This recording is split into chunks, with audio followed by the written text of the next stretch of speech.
Junpei Yoshino is an often overlooked character in the world of Jujutsu Kaisen. There are a couple factors contributing to this, but the main one is that he's really only in 4 episodes out of the entire show, making him have one of the shortest arcs and really time spent within the show out of any character. Despite that, Junpei was the character that convinced me that Jujutsu Kaisen wasn't going to be the average battle shonen, and it showed how interesting and relevant Gege's writing style can be to the real world. Junpei is not merely a well-written anime character. I genuinely see him as somewhat of a character study on how extremist ideologies can impact the young mind, but that full analysis is for later. For now, we're just gonna go through Junpei's character and analyze him throughout the course of the few episodes he's in. The first time we see Junpei is right at the end of episode 8. At this point, we don't really know who Junpei is, but we see him exit the theater where Mahito killed 3 high school students via transfiguration. Junpei worryingly wonders if Mahito was the one who killed them, to which Mahito retorts with glee that Junpei can see him. Now, before we go any further, let's get some context. We now know that Junpei is a sorcerer, as he can see curses such as Mahito, but we also need to keep in mind that he's in the intro, which makes sense. I mean, he looks like he'll be an interesting villain. Oh, except for the fact that he's literally wearing a Jujutsu High uniform and hanging out with the gang. It's clear that Junpei is our next sorcerer to join Yuji's group, so much so that it feels like you've been spoiled on his character progression. Oh, how I wish that were the case. Speaking of character progression, the next episode has its first half entirely dedicated to just telling Junpei's backstory. Junpei was bullied frequently in high school. This bullying often got physical, and it clearly started to affect Junpei mentally. He says that he couldn't press a button that would kill everyone he hates, but he would, without hesitation, press a button that kills everyone who hates him. This is the beginning of us seeing the way Junpei thinks. The bullying he experiences is making him believe that hatred is a disgusting thing, which I'd argue it often is. This is why he says that he couldn't kill everyone he hates. Just because he hates them doesn't mean they deserve to die. I mean, after all, hatred is often something that only makes the world more violent, and so Junpei puts the blame on others, suggesting that if they hate, they should be punished, and the punishment chosen is that of death. This small quote already tells us so much about Junpei. We already know that he isn't scared to kill, rather he's simply scared to do it out of hatred towards someone else. This is an excellent seed planted for later. We then get the context of the movie theater scene. Junpei was sitting in the same theater as the high schoolers who were killed, and they were the ones who were bullying Junpei in the flashback. Going back there for a second, another interesting detail is how a teacher simply walks by as Junpei is being beaten. He turns a blind eye, seemingly just because it's easier for him. This is the beginning of another one of the reasons Junpei was so easily manipulated, a lack of a proper authority figure. As we'll see later, his parents aren't of much help, and we've already seen that the teachers are pathetic, and this lack of someone to look up to, especially as a teenager, often leads nowhere good. Junpei seeks out Mahito, seemingly out of fear, but also out of curiosity on how a person could do what he saw Mahito do. Mahito asks Junpei if what he saw disturbed him, and after thinking back to what he experienced at the hands of them, being beaten to the point of not being able to move, his clothes ripped and his head down, Junpei simply asks if he too has the ability to transfigure, the first step into an underworld that would eventually consume him whole. This next bit isn't really about Junpei, but I think it's still relevant to his character. Immediately after Junpei asks if he can kill, we are shown Yuji and Nanami attempting to cleanse the area that Mahito invaded. While doing this, they kill many transfigured humans, as at this point they think they're simply curses. However, upon Shoko inspecting them, she tells the pair the truth. This revelation really impacts Yuji, despite Shoko affirming that they are already dead and there is truly nothing else to be done. Yuji still can't get that idea out of his head though, the idea that he killed innocent people. This shows how at this point, Yuji and Junpei are almost opposites. Junpei isn't disturbed by death or killing, simply hatred. Meanwhile, Yuji is mortified at the idea that he killed another human that was already essentially dead. This clashing of ideals is vital to understand in order to understand Junpei. The next important scene is one where Mahito is teaching Junpei the basics of how sorcery works. He's clearly quite biased, but he's starting slow. He isn't telling Junpei to go kill a sorcerer yet, rather he's just saying that he disagrees with the way they act. Mahito then asks Junpei a question, to which Junpei answers correctly, leading to Mahito flattering Junpei, which is clearly something he's not used to. Mahito is taking advantage of Junpei's broken spirit from all the bullying. He's almost grooming him in a way, showering him with praise and presenting the world of sorcery in a way that makes him seem like the fair, good guy. This manipulation will only continue and become more extreme as we go on. Junpei is now a suspect on Yuji and Nanami's watch, and so this will lead to the first meeting between the two teenagers. But first, we once again flash back to Junpei when he he wasn't skipping school yet. We see that he used to run a movie club at his high school, and while it was small, he clearly enjoys the art of film and discussing it with some friends. This is all interrupted by some bullies who kick Junpei and his club out of the room to use it for themselves. Junpei then does something he doesn't do often. He stands up for himself, and all he gets in return is a kick in the face and getting repeatedly beaten by 3 guys off screen. This shows another reason Mahito's manipulation worked. Junpei believes that he is weak, which admittedly he is. He lives in an environment where bullies pick on the weak and administration does nothing to remedy it. And so once again, Mahito takes advantage of this by tempting Junpei with the powers of sorcery, but that's still a bit later. For now, Mahito and Junpei talk about the phrase, "the opposite of love is indifference," which Junpei believes to be ridiculous. The opposite of love is simply hate. In fact, Junpei says it would be better if society was more indifferent. He harkens this back to the way Japanese society treats love. I'm no expert on Japanese culture, but what Junpei says here is that the actual word for love, or ai, is not very commonly used. Most people opt for tsuki, which is closer to like. Instead of saying aishiteru, or I love you, people commonly say tsuki da, or I like you, roughly. This demonstrates how Junpei hates the way that love is treated in current society, and how hate is so common despite it being so vile to him. It's almost as if people are scared to show love, and yet hate is so commonly displayed. Mahito shows Junpei the largest body he's ever made with idol transfiguration,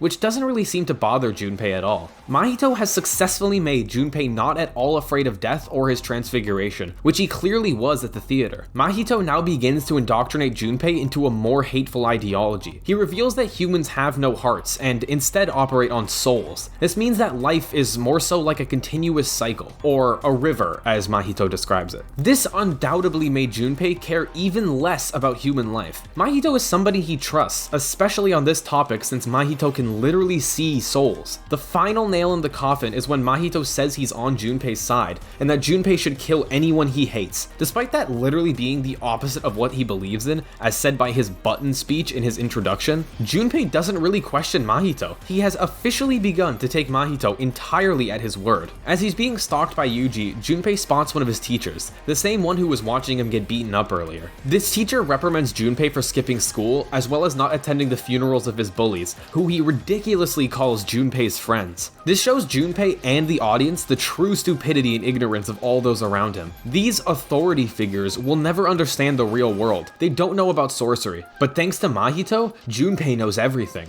He knows how strong he is. He knows that life doesn't matter. He knows that he should kill anyone he hates, and he'll always have someone he can look up to in his corner. As all of this is probably rushing through Junpei's head, he's reminded that he can do as he pleases. He appears to prepare to attack the teacher before Yuji coincidentally walks in and interrupts the whole thing. He takes off the teacher's pants and leaves them somewhere for him to find, leaving him and Junpei to talk. Junpei asks why he did that, to which Yuji claims that he can tell Junpei likely hates the guy. Junpei admits it to be true before he goes along with Yuji to talk. Before they start properly talking, Junpei realizes that Yuji is a sorcerer due to his uniform, which Mahito explained earlier. Junpei therefore believes that Yuji is an enemy, as he's an enemy to Mahito. Junpei is now conflating himself with Mahito. A friend of Mahito is a friend of Junpei, and an enemy of Mahito is an enemy of Junpei. Despite this, Yuji hits Junpei where he's weak, movies. As they begin gushing over all their favorite movies, Kenjaku spots them, to which he seems glad that the two are hitting it off. There's clearly some kind of plan that Mahito and Kenjaku have, but we don't know it yet. The two continue to talk, with Yuji casually asking for Junpei's contact info. This surprises Junpei, who has never really had any friends before. The music in the background doesn't help, as you remember all the times Junpei was beaten down. Even his friends at school left him to get beat and didn't report it. But here is Yuji, a genuinely nice person who genuinely wants to be friends with him. For the first time in his life, somebody is interested in him. Even with Mahito, Junpei had to track him down himself. Junpei's mom interrupts this nice meeting when she coincidentally walks past. She enthusiastically invites Yuji to dinner, much to the dismay of Junpei, who seems worried that she's coming on too strong. However, Yuji doesn't know the meaning of that, so he comes along. As dinner progresses, Yuji's mom begins to drink to the point where she's hysterically laughing at anything Yuji says. Junpei remarks that this is a repeated pattern,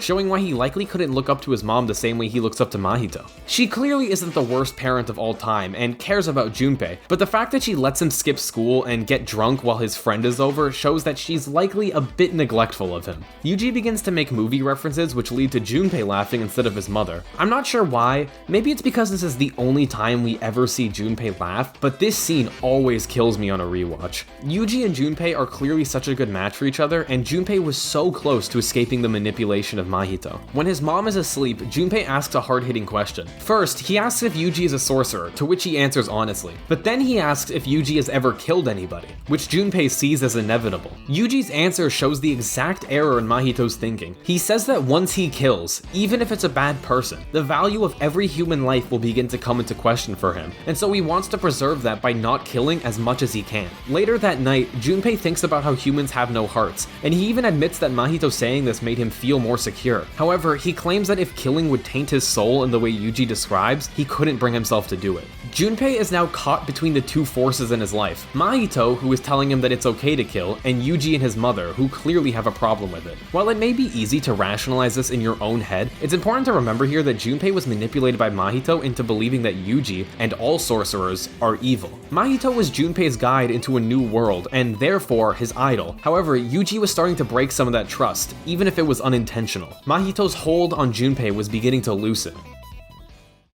Until he played his trump card. Luring them in with Sukuna's finger, a curse kills Junpei's mother in their home. Luckily, Mahito is there to explain to Junpei exactly what happened, stating that it was likely someone who hated him or his mother with money to spare. This leads Junpei back to the only place he can think of: school. At a ceremony dedicated to Shota, the bully, due to him winning a competition by getting someone else to write his paper for him, it's made apparent that everyone at the school respects him due to his money and power. Everything seems normal, until Mahito casts a curtain over the school. This is where we finally hear Mahito's plan. He will force Yuji and Junpei to fight, which will then somehow lead to Yuji creating a vow with Sukuna, giving him control over Yuji's body. Junpei enters the building, knocking out everyone other than the teacher and Shota. He begins to demand that Shota confess, which he obviously doesn't understand because he didn't do anything. This leads to our first real look at Junpei's technique, which causes a sort of poison to spread on the target. Junpei begins beating up Shota the same way that he did to Junpei. Right before he kills Shota, Junpei bursts into the auditorium, asking Junpei what he thinks he's doing. But Junpei is blinded by all that's happened. He's blinded by rage. He even revealed that this would happen.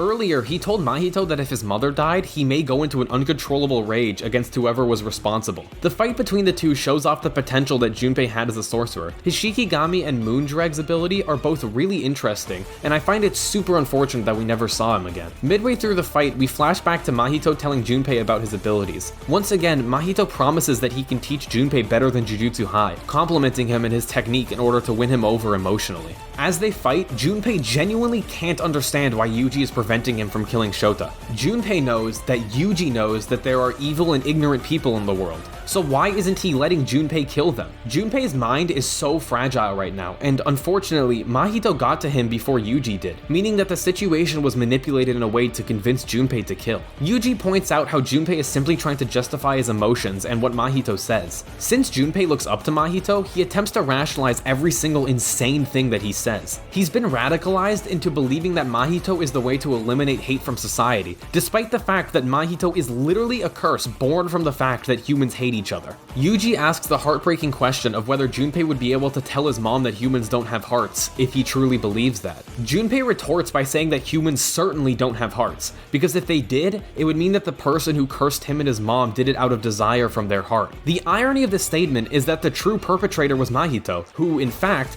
doesn't have a heart because he's a curse. Junpei holds on to what Mahito believes in because it allows him to justify his own behavior and hatred of the people around him. However, Yuji is swaying him back. He doesn't know what's right and wrong anymore, and out of fear that perhaps his mentor was wrong, Junpei attacks Yuji, to which Yuji simply takes the attack without defending. The act of kindness leads to Junpei dispelling his Shikigami and allowing Yuji to approach. Yuji provides exactly what Junpei needs, exactly what Mahito was to him, somebody he could just talk to without being judged, someone who genuinely likes him. As Junpei sits, crying and shaking while telling Yuji what happened to his mother, Yuji officially invites Junpei to Jujutsu High. And Junpei seems ready. He seems to want to accept Yuji, realizing that maybe what he believed in was wrong. Junpei realized that his life is worth living, that there are people around him who love him, and that justice for his mom is possible.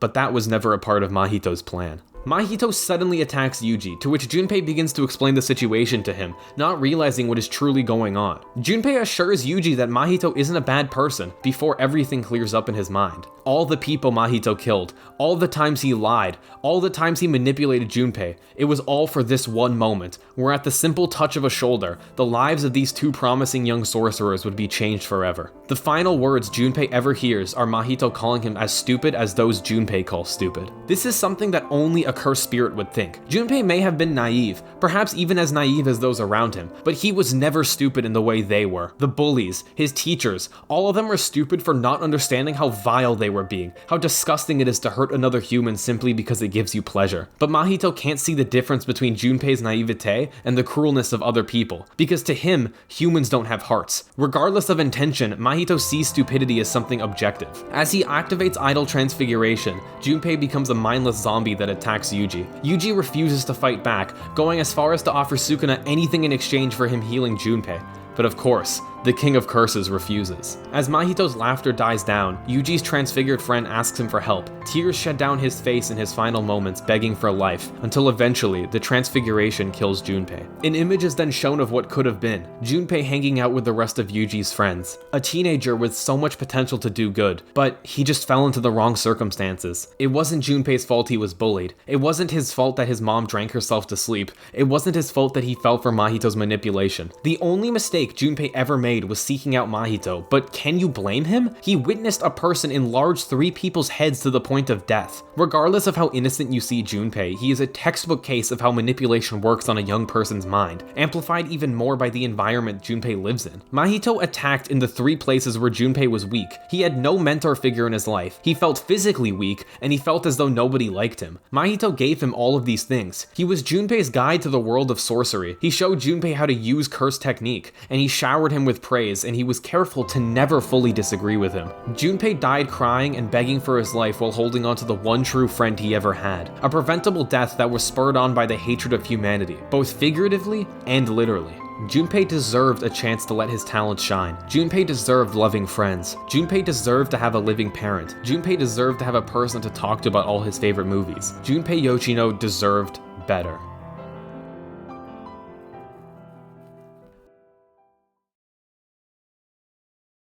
I hope this video helped you better understand Junpei's arc through Jujutsu Kaisen. I often see people say that Junpei is boring and that he's a plot point for Yuji, and while everyone's entitled to their own opinions, I personally highly disagree, and hopefully this video helps to prove my point. Thank you so much for watching, and I'll see you soon.